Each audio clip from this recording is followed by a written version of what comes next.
when you get locked up, you already have kids, right? You have a son. Yeah. And that's it, right? No, I have a son and a daughter. And a daughter. From when you were 19? Yep. Okay. Your son sends you a letter. Do you have that letter here? Yeah. Yeah, so my son sent me this letter. This is the actual letter that he sent me. Okay. Can you read it?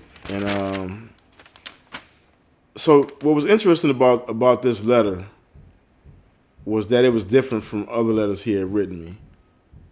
And that in this upper right hand corner, he wrote, "My mom told me while you're in jail because of murder. Don't kill Dad. Please, that is a sin. Jesus watches what you do. Pray to him." And like reading those words, coming from my child, you know, as a father, like that was devastating, you know, because all the street reputation, all the prison yard savvy, none of that mattered, you know, because at the end of the day, my child was growing up to see me as a monster, you know. And he continued the letter, and he said, "I wonder how you're doing in there. I'm doing fine. When I think about you, it makes me feel sad with no daddy around to wake me up and go work out and be strong like you. I have to do it all by myself. It bothers me the way I miss you. I pray and pray and pray one day my prayers may come true and we'll be together for life. It's the anger in my heart that hurts me the most without a dad in the house. My mama said I'm the man of the house. She tell me I have to get over my anger so I won't be in jail." So I mean, like as a man, as a father, like how could you not stop in your tracks and realize that not only did I take somebody's life, but I also fucked up somebody else's life, my own son. Right, because your son's actually talking about going to jail. Right, and being a man of the house at like 10 or 11 years old, you know? And so when I read that, I was just like, I got to do something different. Like I don't even know if I'm getting out of prison. I don't know if I'm getting out of solitary confinement. But what I do know is that I have a responsibility to give my son a father he can be proud of. I challenged myself. You know, I was like, you know, if you're serious, you need to prove it, and here's how you prove it. And so I challenged myself to write a book. And I had never written a book before. I had barely written anything before. I had read a couple of, you know, little articles for prison newspaper. But I was like, write a book because you've never completed anything in your life other than the GED. And I realized that part of that process was worthiness, you know, and fear of doing something other than, you know, what I had already been doing, the fear of failure. You know, I knew I was smart. You know, that I knew like academically I was smart, but I didn't feel smart. I didn't feel capable. I didn't feel like I could be anything other than what, you know, I had been bred to be in the streets. And so I had to challenge myself. And so I ended up telling myself, write this book. And I wrote my first book in 30 days. And you actually wrote it in solitary. I wrote it in solitary, by hand, with a pen, like not even a regular ink pen, like a real flimsy pen that they give you in solitary. And, you know, Casanova, my son, they know about them pens. They don't give you the real pen. They worried you'll stick somebody or, you know, break out of the cell. But I took that pen, I rolled that pen up in paper. You know, I was that determined that I was like, I'm going to make this pen work for me, you know. And I ended up writing my first book in 30 days. And then I was like, you know, wow, that's a major accomplishment. But I'm like, if you really believe in it, like, write another one, you know. And so I wrote another book. But in the process also was journaling because I had to get to the root. I was like, how did I go from this optimistic, cool kid with all this potential to being this guy that's sitting in a prison cell, you know, serving out my most promising years. And so I started journaling and I started going back. And it was like the first time I was even able to say that what had happened to me was abuse. Like when you grow up in the hood, you don't care what your mother do. No matter what she is, she's still your mother. And so you don't be like, oh, my mother was abusive, because that's frowned upon. So we can't be honest about things that's honestly happening to us. But through journaling, I was able to deal with that, you know. Well, at one point, you get a letter from the family of the guy you killed. So this woman named Nancy writes me just mysteriously out of the clear blue. I didn't know who she was, had never heard of her up until I got this letter. And it turns out that, you know, according to her, that she raised the man whose life I took. And she just said, you know, a few days ago, it was the 6-year anniversary of my son's death. I call him my son because he lived with me much of his life. I'm sure you remember him in some way or another because you are the man who murdered David on July 28, 1991. It was a very difficult day for me and my family. I had spent 3 years being a caregiver for David's mother, and she had just died with cancer in December of 1990. And now 6 months later, I received a phone call that David was dead. His brother was devastated. To this day, he says he didn't only lose a brother, he lost his best friend.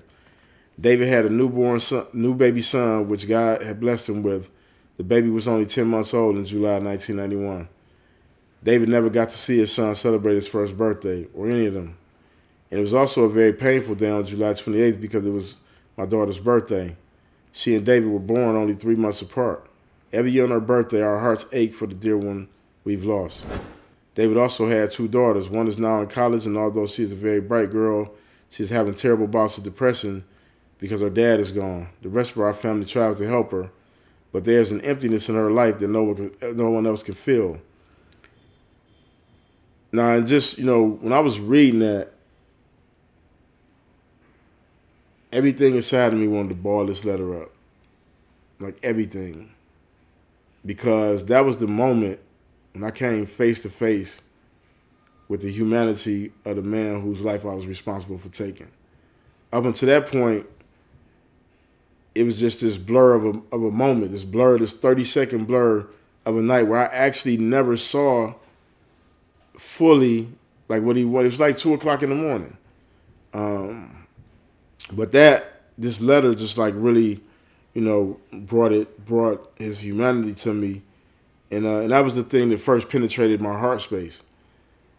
And she went on to say, now what I want you to know, other than these painful things that you have brought upon my family, is that I love you and I forgive you. How can I do less? Because God loves you and I am Christian, so I humbly follow his guidance. His word tells me in the Bible that he loves us all no matter what we have done or how bad we think we are. And we are to love one another no matter what the circumstances. You may think your life is a mess, but you are special. And God's able to pick you up and cause you to go on. He can clean up our messes no matter what they are. God can be your best friend. Nobody in the whole world will ever love you like God loves you. Because I know God brings hope and joy into our lives if we let him. I suggest you set aside a year and just let God love you. Just approach him as a little child would, crawl up in his lap and let him love you. Through his son, Jesus, he can fill that empty hole down deep inside. The part of us that is missing if we live our lives without him. God says you should know the truth and the truth should make you free. God is the truth and he can bring peace and rest and so many other wonderful things. Sincerely, Nancy. And I don't even know what inspired her to write like 6 years later. But whatever it was, I definitely believe it was divine order. And that letter was so pivotal in my journey of understanding in life because even when I was in solitary, I would go back to that letter as I began to evolve. And I was just like, you know, now I was starting to get where she was coming from, you know, this power of spirit to like really make you see things different. And I'm not, you know, I don't want to give people any illusion about who I am as a person. Like I'm not a religious person. I don't follow any particular religion, but I'm a very spiritual person in the sense that I believe that there is a divine energy that connects us all, no matter where we come from, what our personal beliefs are. But reading those words just, you know, so emotionally articulated in this very matter-of-fact way. Like she wasn't even questioning her faith on any level. Like there was something powerful about that, you know, and it made me really just step back and say, okay, there is hope. That I don't have to be this monster. I don't have to be, this thug that's um, just wilding out for the sake of wilding out. And the letter didn't have the magical bam. One day I'm healed. One day, okay, I read this letter, and all of a sudden I make a prayer, and I'm a do-gooder. You know what I mean? But it was important. It was important in terms of opening up my heart space and helping me understand the power of redemption, the power of forgiveness, but also the power of apologizing. You end up staying in prison from 1991 to 2010. Yeah. You wrote 6 books in prison. Yeah. You end up writing My Wrongs. Yeah. So when I got out of prison, I first went. I went to work selling my novels, and I. It's so important to tell this part of the story. People think it's like some overnight success shit, but the reality is, you get out of life what you put into it, and you got to work hard to become successful at anything that you do. And so I started off selling novels literally straight out the trunk. The first day I walked out of parole office, I sold my first book in the parole office parking lot. I didn't do what everybody think that you should do as soon as you get out. I didn't rush to have sex. I didn't rush to, I sold a book straight out the trunk of the car parking lot. And that's what I did. I was selling books, and one of my novels got picked up by a college as part of their curriculum. And they invited me to speak. So I started doing these little small talks. But I was grinding books. I published my second book 2011, the following year for my coming home celebration. I published a book, and that became kind of my pattern. Every year I'm celebrating, I'm putting out some new material, but I'm grinding. I'm out the trunk with it. I'm barbershop, hair salons, parks, wherever I meet people at, malls, the guys that you see out there selling books now, and I was that dude. And in the process, I was also mentoring, and so the fourth book that I wrote was actually a book that I wrote for my mentoring program. And it was just essays, short stories, and, things that I wanted to utilize to mentor young people around literacy. It was a very effective tool. And for that, I ended up winning this leadership award. That leadership award put me on the radar. It's called back then it was called the Black Male Engagement Leadership Award. Now it's just called Be Me. But that put me on the radar of a lot of different people that I normally wouldn't come into contact with through my work. 'Cause I was sell a book, put a little gas in a little Honda Civic I was driving, shoot over to the school, mentor the kids, repeat. I wasn't getting grants for foundation. I wasn't even looking for grants. I'm just I'm going to hustle so I can do what I want to do when it comes to mentoring kids, be the person that I wish I would have had when I was struggling and going through some things. So I win these awards, and what I realized is that the more I started talking to people about just literacy and literature and the power of writing, the more they would want to know about my personal story, because I was getting hit with all the typical things that you hear when you're an intelligent, articulate, black guy. Oh, you're so articulate. You're so smart. You don't seem like a person who would be in prison. How did that happen? We're so curious about how did you come to be able to, speak in front of people and write so well and all these things, right? The people were so well intentioned. I didn't take it in a malicious way, but I realized that there was these stereotypes that we had to dispel, right? So that a person who's been convicted of a crime only fits into this one box as being just a complete savage, thug, young punk, whatever other derogatory names that we tend to use for people. But there's this whole other narrative that's missing. It's how do people become that person? And being able to work with these kids who were on the path to becoming me and watching and understand systematically how all these pieces came to play, right? So obviously our legal system sucks when it comes to making sure that kids are getting what they need. Educational system is horrible. I mean, the first school I went into was in worse condition than the prison I left out of, which it's crazy. And so I knew I had to tell this story. Because this story is our story. It's not just my story. I'm not the first kid that ended up in the drug game because he was running away from home. I'm not the first kid that gets shot and nobody says, do we need to make sure he gets treatment for PTSD? I'm not the first kid that has easy access to a gun that eventually uses it. So this is our story. And then the backstory to that story is all the things that land us in these spaces. The book ends up going on the New York Times bestseller list. Yeah, it debuted on New York Times bestseller list. How high did it get? You know what? I actually don't even know. I just know I made the list. That's all made the list. that's all that matter. But you know, there were a series of things that led up to the book coming together. You know, I did a talk at TED that became one of Right. the top talks of that year because nobody had spoke to this issue from this point of view.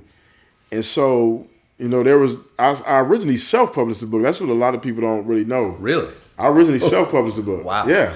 You don't see too many books on that list that are self-published. Yeah, I originally self-published the book, and what happened was after the TED talk, after the TED talk, like the book took on this whole other life, right? And so it started generating interest from people in different spaces. So I was literally shipping books out of my garage to Australia and China and London and, you know, and Silicon Valley and all these different places and, you know, getting, you know, requests from people from all over the world. And this was just like we had a do-it-yourself, me and Ebony, who's the mother of my son, Sekou. We were in a relationship at the time. We were partners in business. And we literally just was like, you know, running to the mailbox, dropping 5 books in, 6 books, 20 books, whatever, right? But the book eventually got to Oprah, ended up reading it. So she ended up reading it. And at that point, I knew when and after she read the book, she wanted to interview me. And so I reached out to a friend who, you know, runs one of the best agencies, runs CAA. She's one of the main people over at CAA. And I was just like, you know, Michelle, I know that after I do this interview with her, I'm not going to be able to handle this load. Like I need an agent so I can talk to and figure out next steps. And that's how I ended up actually getting the book deal. But it debuted on the New York Times bestseller list May 8th. 26 years to the day I got shot on their corner. And, you know, the book has been, it's been amazing. You know, it's been an amazing experience. You know, it's, you know, the people who have read it, who are talking about it, who I've had discussions with, you know, what they've shared with me is that this has been the piece that's been missing in this whole conversation around criminal justice is that first person account of what the system is really like and what leads to so many being caught up in the system. Well, the letter from David's godmother, the young man that you killed, did you ever come in contact with her face to face? Well, we haven't met face to face. She's, I think, almost 80 years old now, and she lives down in Florida. But we've been in communication. Like so you prior, talked to her on the phone? And no, I haven't even talked to her on the phone. But I've talked to David's his wife on the phone. Yeah, David's. Oh, he was married at the time. Yeah. But I haven't talked to Nancy, and we've been trying to coordinate some things. So when you talked to David's wife, yeah, how did that conversation go?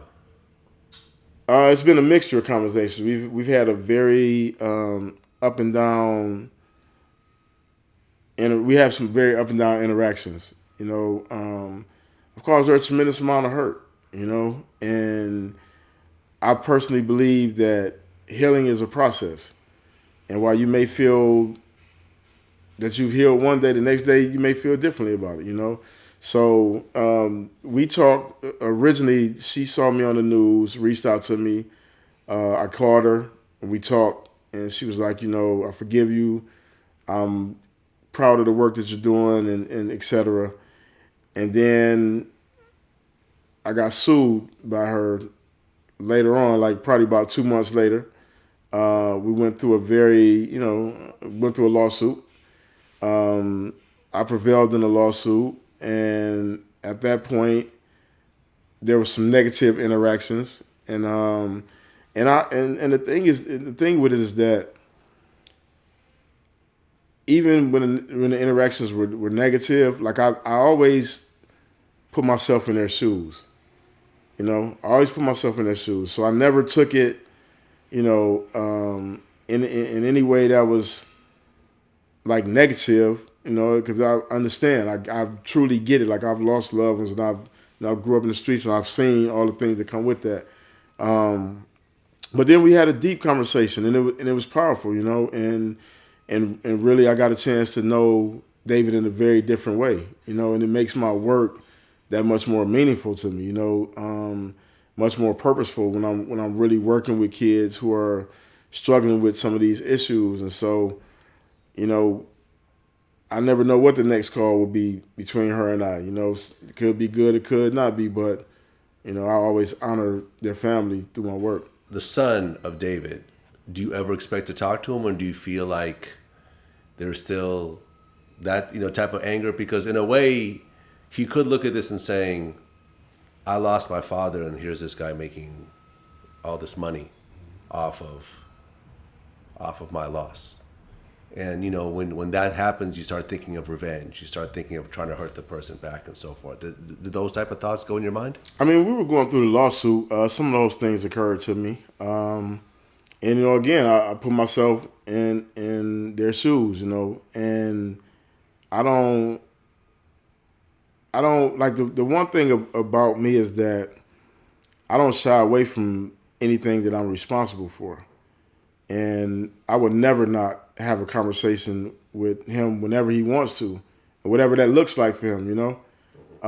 And the last conversation that I had with his mother, we talked about next time I'm out there for an extended period of her attempting to coordinate because she really wants, and I'm like, you know, I'm perfectly fine with that. You know, I feel comfortable. I don't feel, you know, whatever he's feeling, like those are legitimate feelings. Like I wouldn't even attempt to minimize his feelings or downplay them or act as if they don't exist. If you were the judge in your own case and you had to sentence yourself at 19 years old, what would that sentence be?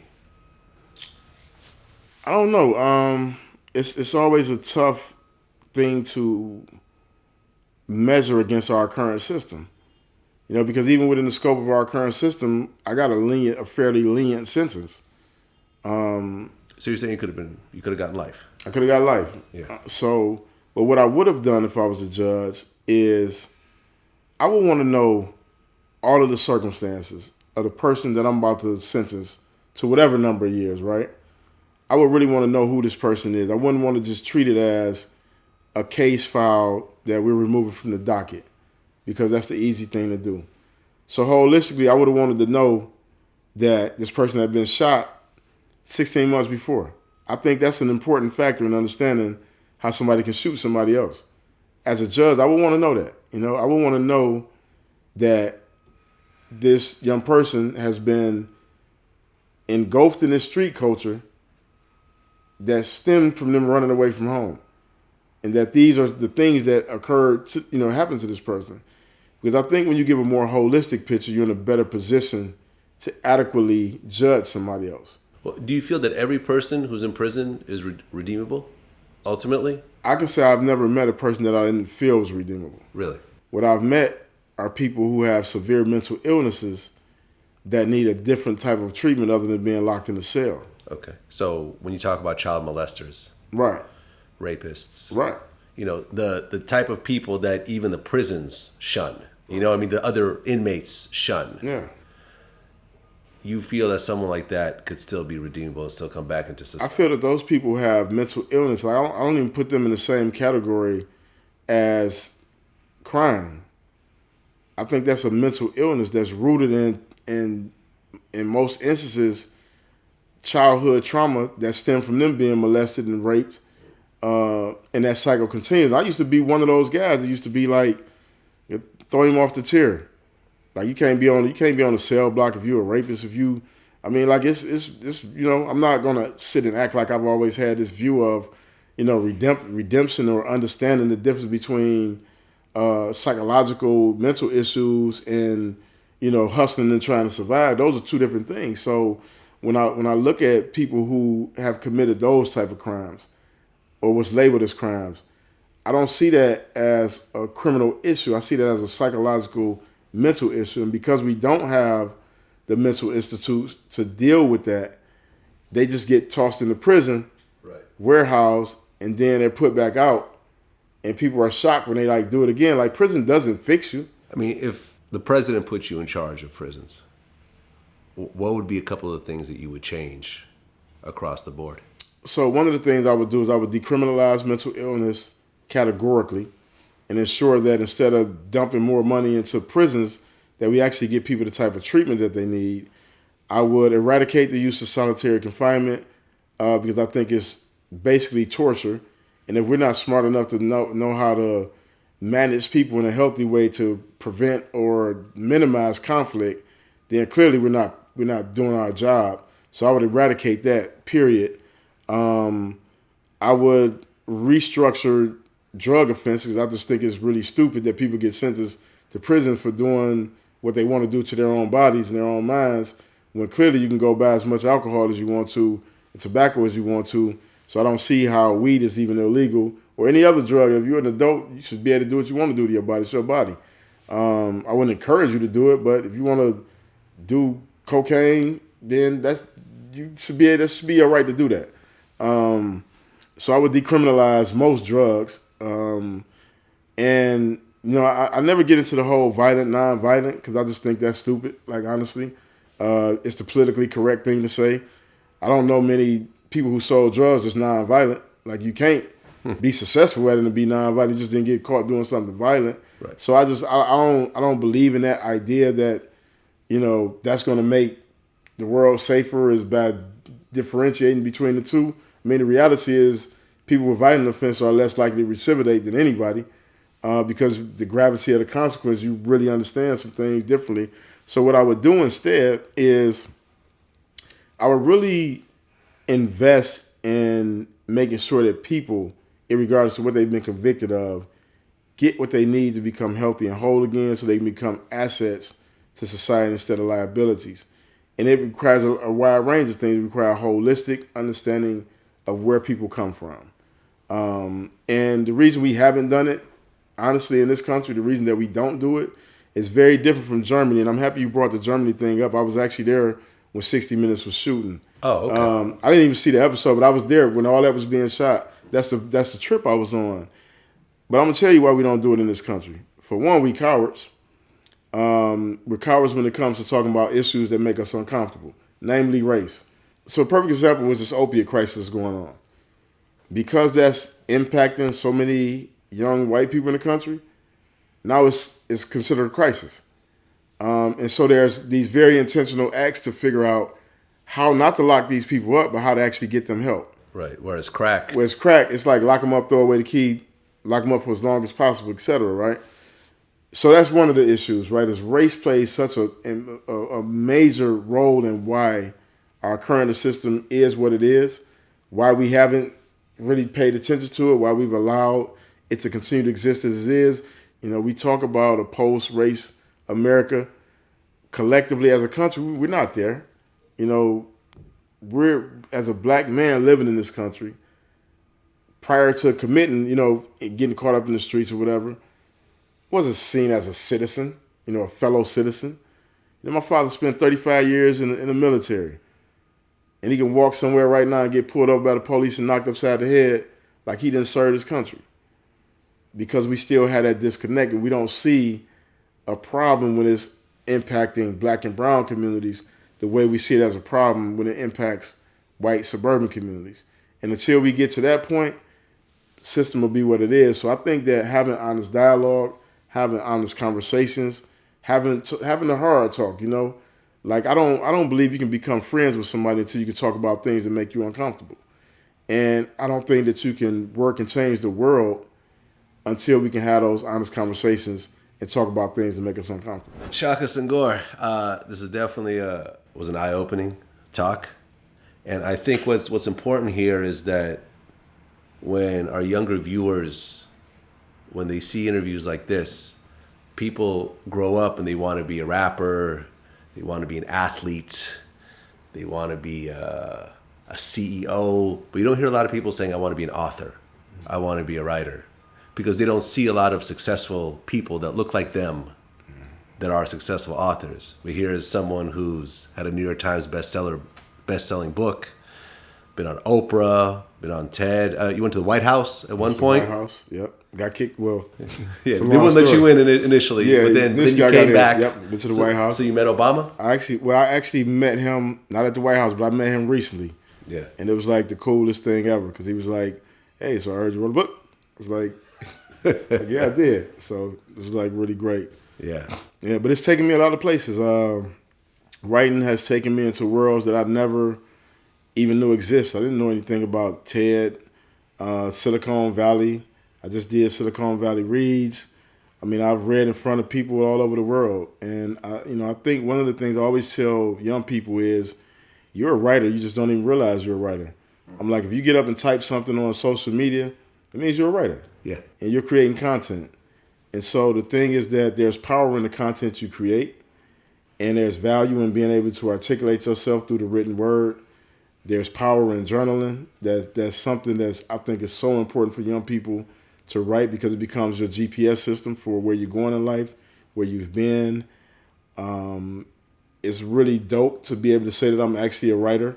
I get a lot of times I travel a lot and people are like, "So what are you? Are you like a musician?" I'm like, I wish I was. I would love to play the guitar. But I'm actually a writer, and it's like a level of intrigue that people are fascinated because a lot of people really want to write a book and they just don't know where to start. And I think you just have to start with where you're at. Just write. Get it out, get the content out. That's what it is, man. Well, definitely looking forward to everything that you still have left to do. Yeah, man. Likewise, man. And thank Vlad TV so much.